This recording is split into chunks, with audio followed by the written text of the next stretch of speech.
भक्तो ओम नमः शिवाय, श्री शिवाय नमस्तुभ्यम, जय श्री महाकाल। जी हाँ भक्तों, आपको भी पता है कि कल 26 अगस्त को जन्माष्टमी का महापर्व आ गया है। जी हाँ भक्तों, जन्माष्टमी जो कि हिंदू धर्म का और सनातन धर्म का एक बहुत ही बड़ा त्यौहार माना जाता है। लेकिन मैं आपको बताना चाहूँगा कि कल का जो दिन है ना, वो आपके लिए बहुत ही ज़्यादा खास होने वाला है। क्यों? क्योंकि कल जो है ना, वो केवल जन्माष्टमी ही नहीं है, कल एक और बहुत ही बड़ा त्यौहार है जो कि आपके जीवन को बदल के रख देगा। वो है सोमवार की अष्टमी। जी हाँ भक्तों, सोमवार की अष्टमी एक बहुत ही बड़ा त्यौहार माना जाता है। अगर आपने ये उपाय कर लिया, सोमवार की अष्टमी के दिन कर लिया, तो आप खुद ही देखेंगे कि आपकी जो कोई भी इच्छा है, जो कोई भी मनोकामना है ना, सारी की सारी मनोकामना बाबा भोलेनाथ अवश्य रूप से पूरी करेंगे ही करेंगे। क्या करना है, कैसे करना है, पूरा आपको समझाने वाला हूँ। तो बस उपाय ध्यान से सुन के अच्छे से करिएगा ज़रूर। अगर आपने आज का ये उपाय ध्यान से सुन के अच्छे से कर लिया, तो अवश्य रूप से जो भी कोई भी इच्छा है, जो कोई भी मनोकामना है ना, वो अवश्य रूप से बाबा भोलेनाथ और भगवान कृष्ण पूरी करेंगे ही करेंगे। देखिए, आप सबको भी पता है कि पूज्य गुरुदेव की जो कथा होती है ना, उसमें क्या होती है, लाखों की भीड़ आती है। कैसे आती है? पूज्य गुरुदेव की कथा में लाखों की भीड़ आती है। और जब गुरुदेव की कथा में लाखों की भीड़ आती है, तो वहाँ ज़्यादातर जो भक्त होते हैं वो क्या करते हैं, पत्र के द्वारा अपनी मनोकामना गुरुदेव तक पहुंचाते हैं।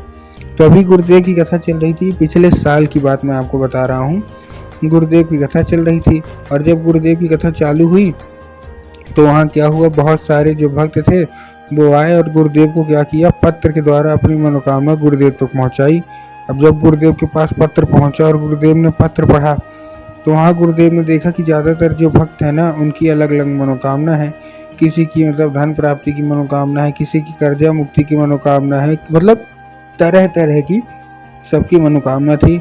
जब गुरुदेव ने देखा, तब गुरुदेव ने 2 से 3 उपाय बताए और कहा केवल और केवल ये उपाय कर लेना, तुम्हारी अवश्य रूप से मनोकामना पूरी होगी ही होगी और अच्छे से होगी। जब गुरुदेव ने उपाय बताया, तो लोगों ने जा जाके इस उपाय को घर में करना शुरू किया। अब जैसे ही लोगों ने जा जाके इस उपाय को घर में करना शुरू किया, वही लोग गुरुदेव की कथा में मात्र 1 से 1.5 महीने के बाद वापस आए। अब जब वही लोग गुरुदेव की कथा में वापस आए, तो उन्होंने क्या किया, फिर से एक बार गुरुदेव को पत्र लिखा। लेकिन ये वाला जो पत्र था, ये गुरुदेव को धन्यवाद के रूप में पत्र था कि गुरुदेव धन्य हो आपका, आपके द्वारा बताया गया उपाय हमने कर लिया है। हमारी सारी की सारी जो इच्छा थी ना, सारी की सारी जो मनोकामना थी, वो पूरी हो गई है। आपका कोटि कोटि धन्यवाद। तो देखिए, जो लोग भी मेरी आवाज़ सुन रहे हैं ना, अगर आपको भी जानना है कि आखिर ऐसा कौन सा उपाय है जिसको करने मात्र से लोगों की इच्छा मनोकामना मात्र 1 से 1.5 महीने के अंदर पूरी हो जाती है, तो चलिए हम बताते हैं आपको आज की इस वीडियो के माध्यम से कि आपको करना क्या है। तो बस उपाय ध्यान से सुन के अच्छे से करिएगा ज़रूर। अगर आपने आज का ये उपाय ध्यान के सुन के अच्छे से कर लिया, तो अवश्य रूप से सारी की सारी जो इच्छा है ना, सारी की सारी जो मनोकामना है, वो बाबा भोलेनाथ और भगवान कृष्ण अवश्य रूप से पूरी करेंगे ही करेंगे। लेकिन उससे पहले चैनल पे अगर पहली बार आए हैं और आवाज़ मेरी पहली बार सुन रहे हैं, तो वीडियो को कर दें लाइक और चैनल को भी कर लें सब्सक्राइब, ताकि पूजनीय पंडित प्रदीप जी मिश्रा के रोज़ नए नए उपाय जो कि मैं उनकी कथा से सुनता हूँ, श्रवण करता हूँ, सबसे पहले मैं आपको प्राप्त करा सकूँ। ठीक, तो देखिए, जो हमारा सबसे पहला उपाय है, इस उपाय में आपको करना क्या है। जो हमारा सबसे पहला उपाय है, आपको 21 बार राधा नाम का जप करना है। कितनी बार? 21 बार आपको राधा नाम का जप करना है। अब राधा नाम का जप कैसे करेंगे, जैसे ही जन्माष्टमी शुरू होगी, मतलब जन्माष्टमी जैसे ही लगेगी, 12 बजेंगे, तो आपको श्री राधा करके 21 बार आपको नाम जप करना है। ठीक, उसके बाद आपको क्या करना है, 1 कटोरी आपको लेना है, क्या आपको मक्खन लेना है 1 कटोरी, और 1 कटोरी मक्खन आपको भगवान कृष्ण को अर्पित कर देना है।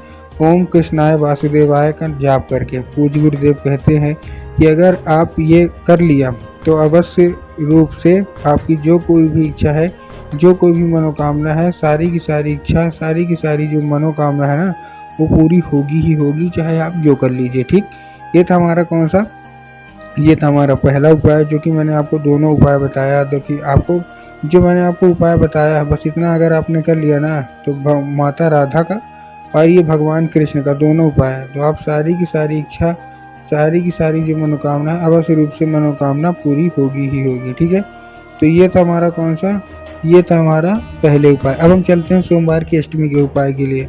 अब सोमवार की अष्टमी के उपाय के लिए देखिए, आपको क्या चाहिए, धन प्राप्ति का उपाय बताता हूँ। इस उपाय में आपको चाहिए 1 लोटा जल, और 1 लोटा जल में आपको चाहिए 2 से 3 बूंद गंगा जल, और 7 बेलपत्र। फिर से बता रहा हूँ, 1 लोटा जल, 2 से 3 बूंद गंगा जल और 7 बेलपत्र ले लिया।